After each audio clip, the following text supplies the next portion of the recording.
რა უნდა ვიცოდეთ ავტომობილის აკუმულატორების შესახებ? გარედან ტყვიამჟავური აკუმულატორი შედგება კორპუსისგან, ხუფისგან და პოლუსებისგან. შიგნით კი გვაქვს 6 დამოუკიდებელი სექცია. თითოეული სექცია კი ავსებულია ელექტროლიტით, რომელიც თავის მხრივ შედგება 35%-ით გოგირდმჟავისგან და 65%-ით წყლისგან. სტანდარტულად სექცია კი თავის მხრივ შედგება 8 ტყვის დიოქსიდით დაფარული დადებითად დამუხტული ფილისგან, იგივე რაოდენობის უარყოფითი მუხტის მქონე ტყვის ფილებისგან და მათ შუა დადებული გამყოფისგან, სეპარატორისგან. როდესაც აკუმულატორი მუშაობს, ანუ განიმუხტება, მასში მიმდინარეობს ელექტროქიმიური პროცესები. წყალბადი შედის რეაქციაში ტყვის დიოქსიდთან, შედეგად იქნება ტყვის ოქსიდი და წყალი, რაც აძლევს ფილას დადებით მუხტს. სულფატი კი შედის რეაქციაში ტყვიასთან და იქნება ტყვის სულფატი. ფილაზე კი შესაბამისად უარყოფითი მუხტი. ეს სწორად ის მარილებია, რომლებიც ჩდება ფილაზე აკუმულატორის ბოლომდე განმუხტვისას. ამ დროს ელექტროლიტიდან იხარჯება მჟავა, ის უფრო თხელი და წყალწყალა ხდება. შედეგად ვიღებთ ცუდ გამტარობას და არასრულ ქიმიურ რეაქციებს. ამიტომ არასდროს არ განმუხტოთ აკუმულატორი ბოლომდე. სექციები აკუმულატორში არის ერთმანეთზე გადაბმული. თითო სექცია გვაძლევს დაახლოებით 2 ვოლტს. ისინი ჯამდება და შედეგად ვიღებთ 12 ვოლტს. აკუმულატორში დამუხტული ელექტრონები ცდილობენ მოხვდნენ უარყოფითი პოლუსიდან დადებით პოლუსზე. თუმცა ეს არ შეუძლიათ აკუმულატორის შიგნით და ისინი მიდიან წრეზე.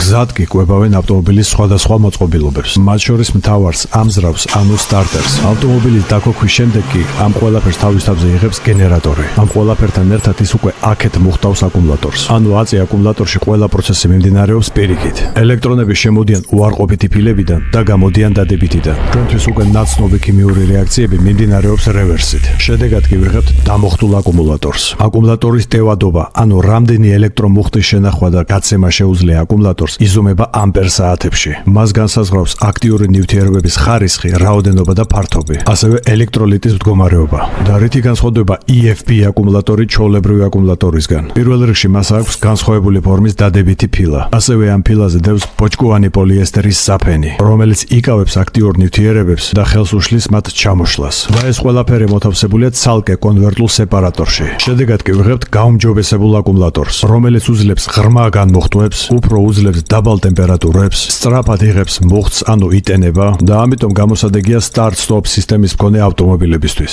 AGM აკუმულატორში სხვა აკუმულატორებისგან განსხვავებით, პოზიტიური ფილები შეფუთულია სპეციალური მინაბოჭკოვანი სეპარატორებით, რომლებიც გაჟღენთილია ელექტროლიტით. აქ ელექტროლიტი აღარ არის თხევადი ფორმით, დახრისას და ვიბრაციის დროს ის არ ისხმევა სექციის შიგნით, რაც მნიშვნელოვანია მაგალითად off-road-ის მანქანებში. AGM-ს აქვს ყველაზე მაღალი გამშვები დენი, ის უძლებს ყველაზე მეტ დამუხტვა-განმუხტვის ციკლს, ყველაზე სწრაფად იმუხტება, რა თქმა უნდა გამოსადეგია start-stop სისტემისთვის და რაც მთავარია, ის მუშაობს 5-დან 8 წლამდე.